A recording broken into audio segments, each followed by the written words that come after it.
예수님께서 바닷가, 정확하게는 갈릴리 호숫가에 계실 때 사람들이 몰려왔습니다.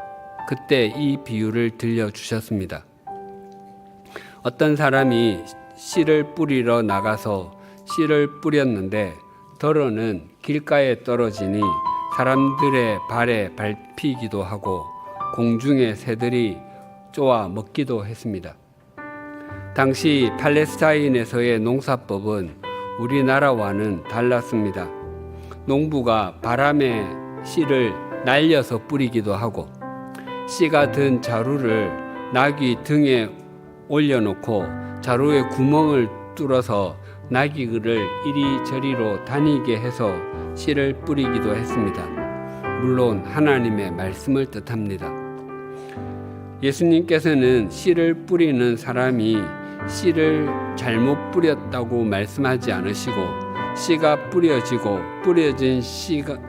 씨가 뿌려진 땅이 뿌려지고 나면 그 씨가 뿌려진 땅이 좋은 땅인지 아닌지 판가름이 난다고 말씀하십니다. 즉 결실을 결정짓는 것은 토양의 상태이지 씨를 뿌리는 사람의 숙련도가 아니라고 말씀하십니다. 좋은 땅과 다른 새 땅, 즉 길가, 흙이 얕은 돌밭, 가시떨기의 밭의 결정적인 차이는 그 땅이 갈아엎은 곳이냐 아니냐의 차이입니다. 좋은 땅은 앞에 세 종류의 땅을 갈아엎은 곳과도 같습니다. 오직 좋은 땅만 말씀의 씨를 바르게 그리고 제대로 품을 수 있습니다. 우리도 하나님의 말씀을 제대로 그리고 바르게 품으려면 우리의 생각, 마음, 삶을 갈아엎어야 합니다. 우리가 말씀의 씨앗을 바르게 그리고 제대로 품으면 그 말씀의 씨앗은 발아하고 자라서 결실을 하게 됩니다. 반드시 그렇습니다. 왜냐하면 그 씨가 영원한 생명의 말씀이기 때문입니다.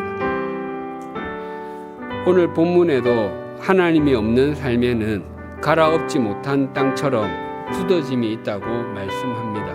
먼저 본문 17절이 이렇게 증가합니다. 그러므로 내가 이것을 말하며 주 안에서 증언하노니 이제부터 너희는 이방인이 그 마음에 허망한 것으로 행함같이 행하지 말라.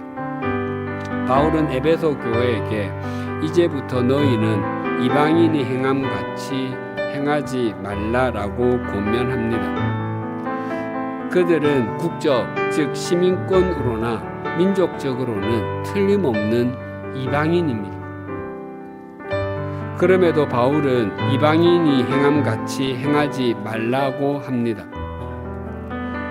본문에서 말하는 이방인은 이스라엘 국적이나 이스라엘 민족이 아닌 외국인이 아니라 하나님과 자신을 창조하시고 다스리시며 사람을 구원하기 위해서 당신의 독생자를 보내주신 하나님을 모르는 사람을 뜻하기 때문입니다.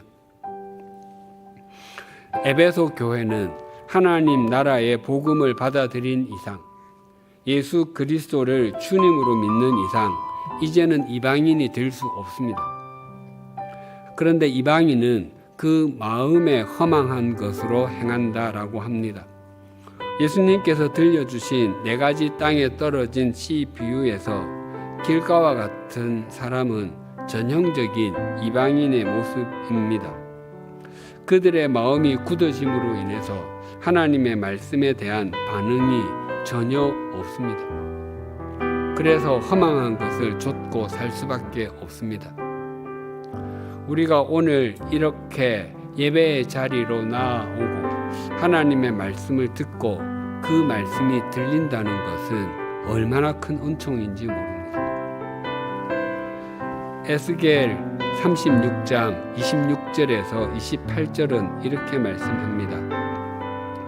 또 새 영을 너희 속에 두고 새 마음을 너희에게 주되 너희 육신에서 굳은 마음을 제거하고 부드러운 마음을 줄 것이며 또 내 영을 너희 속에 두어 너희로 내 율례를 행하게 하리니 너희가 내 규례를 지켜 행할지라.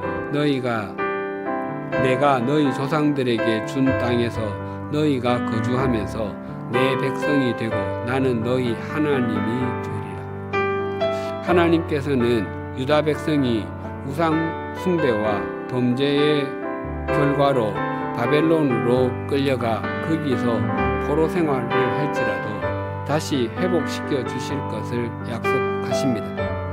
하나님께서는 유다 백성에게 새 영과 새 마음을 주시는 방법으로 굳은 마음을 제거하고 부드러운 마음을 주시겠다고 하십니다. 굳은 마음의 문자적인 뜻이 돌 마음이고 부드러운 마음의 문자적인 뜻이 고기 마음입니다.